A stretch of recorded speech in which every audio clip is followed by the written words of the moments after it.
রাষ্ট্রত না জানি I love Mohammad বলার কারণে জেলখানাত নিতেছে। আরে বেকলের বাচ্চা বল, শুধু জেলখানাত কেন, তোরা যদি আমরা মাইরে ফেলাস তারপরে তো ঘুমো আমরা নুবেরে ভালোবাসি। শুধু ভালোবাসি না, দেখ আমরা জশ্নে জুলুসের বিরিয়ানিও খাইতেছি, তোরা শুধু চায় চায় দেখবি। আসসালামু আলাইকুম। তো বাজারে পড়ছিলাম, তো হঠাৎ মনে হয়েছে যে ইলিয়াস কোম্পানি মিলাদুন নবীর মাহফিল করে, তো প্রত্যেক বছরই করে, তো তাবারক খাইতে হইব। তো তাড়াহুড়া করে যাইতেছি, কারণ সবার সাথে লাইন ধরে তবারক খাওয়ার মজাই আলাদা। তো দেখেন আমি লাইনে দাঁড়ায় আছি, তো এখান থেকে আমি ঢুকতেছি, এই যে দেখেন, তো সবার সাথে তবারক খাইতেছি। তো প্রত্যেক বছরই ইলিয়াস কোম্পানি খুব জমজমাট ভাবে পবিত্র জশ্নে জুলুস ঈদে মিলাদুন নবী পালন করে। এই দেখেন 27তম ঈদে মিলাদুন নবীর মাহফিল।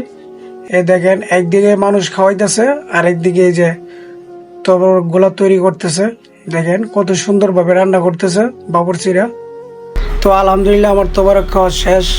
তো আমি একটা কথা বলবো কি ভাই, এই যে আমি 500 টাকা দিচ্ছি, আমি 500 টাকার তবরক নিতেছি, আর আমাদের প্রত্যেকের একটা উদ্যোগ থাকা উচিত যে আমরা ঈদে মিলাদুন নবীটা আরেকটু ভালোভাবে উদযাপন করব। আমরা টাকা পয়সা দিয়ে হেল্প করব যারা ঈদে মিলাদুন নবী উদযাপন করে। এটা কিন্তু আমাদের প্রত্যেকের উচিত, ঠিক আছে?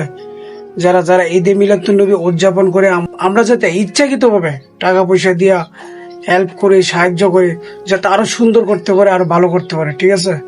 তো যারা যারা আমার সাথে একমত থাকেন অবশ্যই ভিডিওতে লাইক কমেন্ট শেয়ার করে দিবেন। ভালো থাকবেন, সুস্থ থাকবেন, খুদা হাফেজ, আসসালামু আলাইকুম।